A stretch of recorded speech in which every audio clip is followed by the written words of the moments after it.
Welcome to this explainer.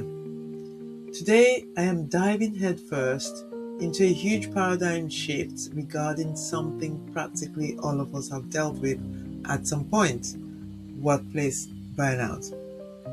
For decades, we've basically been told that the secret to getting ahead is just pushing harder, grinding longer hours, and perfectly managing our calendars. But what if the way we've been taught to look at our own exhaustion is completely backwards? So in this audio, I explore the actual biology of sustainable performance. I look into a really fascinating reality: why your nervous system actually takes the wheel long before the conscious mind even realizes what's going on. So get ready, because this is going to completely change how you view your daily workflow. Let's jump right into section 1, the high performance trap. So, what is the biggest barrier to sustainable high performance? Seriously, take a second and think about your own struggles with this. When you're feeling completely drained at the end of a long week, what's that wall you keep hitting? Is it your never-ending inbox, a super demanding boss, or maybe it's just that heavy feeling that there literally aren't enough hours in the day? Just hold on to that thought for a moment. Well, a recent poll asked a wide group of professionals that exact question, and the results are probably going to look familiar to you. People cited poor boundaries. They talked about always being available, like checking emails later into the night. They mentioned never fully recovering on the weekends, and perhaps most tellingly, feeling this deep sense of guilt just for trying to rest. If you felt any of these, let me validate your experience right now. You are absolutely not alone in this. But here's the most crucial part of this data. Whether someone voted for poor boundaries or feeling guilty for resting, every single one of these answers actually points towards the exact same underlying challenge. Which brings us to section 2. This is not a time management problem. There is a stark contrast between a great myth we've all been sold, the idea that this is a time management problem, and the actual reality. We constantly tell ourselves that if we just downloaded a better app, had a stronger willpower, or built more rigorously color-coded calendar, we could somehow fix our burnout. But the reality is, this is a nervous system problem. Our bodies are remarkably intelligent, and they are constantly unconsciously adapting to our environment. So when you live in a modern workplace environment of unending demands, your body reacts biologically. It's not a failure of your personal discipline. It's actually your physiological hardware responding exactly as it evolved to do when placed under continuous strain. So let's move on to section 3, the nervous system takeover. This illustrates the exact biological journey where chronic pressure forces the nervous system to just completely bypass the thinking mind. It always starts with step 1, prolonged pressure. We're talking weeks, months, or even years of high stakes. Then we hit step 2, which is a tipping point. Your nervous system literally begins to interpret slowly down as a physical threat. It genuinely feels unsafe to stop. And finally, we reach step 3. The behaviors become completely automatic. You aren't consciously choosing to check your phone at 11 p.m. Your nervous system is compelling you to do it just to alleviate the biological anxiety of being disconnected. So your rational thinking mind has been entirely bypassed because your nervous system is now in the driver's seat. It starts operating on these deeply ingrained false beliefs that are designed to keep you safe. It starts to believe that resting literally means falling behind and failing. It believes that saying no to a request will cause catastrophic disappointment or a loss of status. It internalizes this idea that your constant, unrelenting availability is the only thing that gives you value.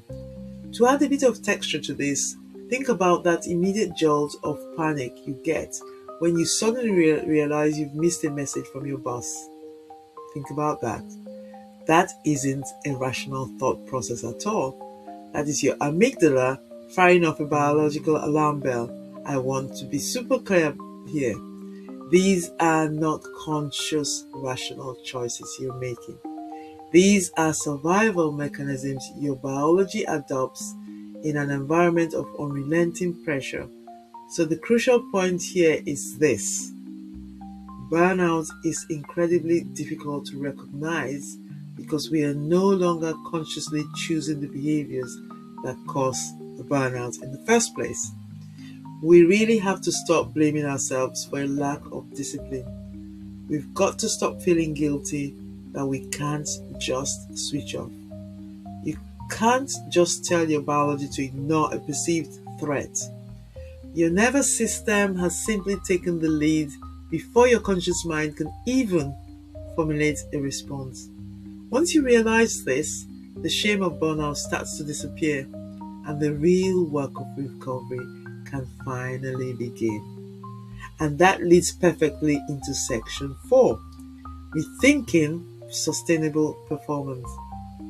I absolutely love this definition from the Lodestone philosophy. Sustainable performance isn't about teaching people to simply work differently.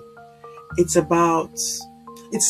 not about rolling out a new email policy or giving everyone a subscription to a meditation app. It is actively creating the conditions where people feel psychologically and biologically safe enough to recover, to regulate their nervous system, and then to perform at their absolute best. If you're a leader, your job isn't to squeeze every drop of productivity out of your team. Your job is to engineer safety, because when the nervous system feels safe, it stops operating in survival mode and it finally allows the rational, creative mind to take the wheel again. And when we actually achieve that biological safety, the results become spectacular. When people feel safe, they think more clearly because their cognitive resources aren't being hijacked by threats of detection.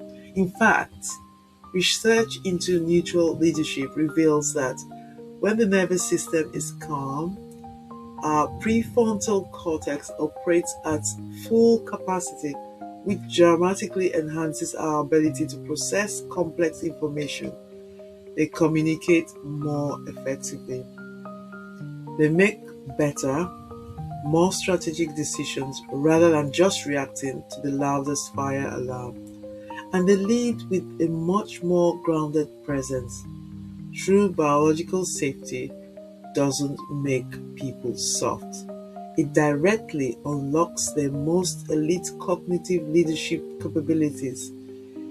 It's honestly the ultimate performance enhancer.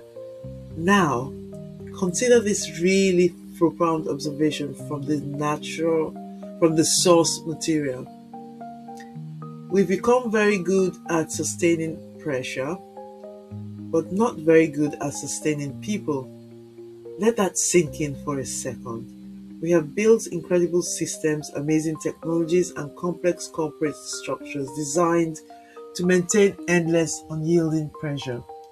But we have largely failed to build the corresponding systems required to sustain the actual human beings operating inside that pressure. We're treating human biology like machine hardware, and it is flat out breaking us. Which brings us to a crucial wrap-up point and the ultimate question I want to leave you with today. So instead of asking, how do we get people to work harder? We must ask, how do we help people rebuild? How do we help people build the capacity to keep performing without burning out? If we want true, sustainable high performance, we absolutely have to respect the biology of the people doing the work. We have to design our days, our boundaries, and our leadership styles around the very real realities of the human nervous system. So thank you so much for joining me for this explainer. I really hope this structured look at the biology of burnout has sparked some curiosity and gives you a brand new lens through which to view your own workflow. So until next time, stay curious and please take care of your nervous system.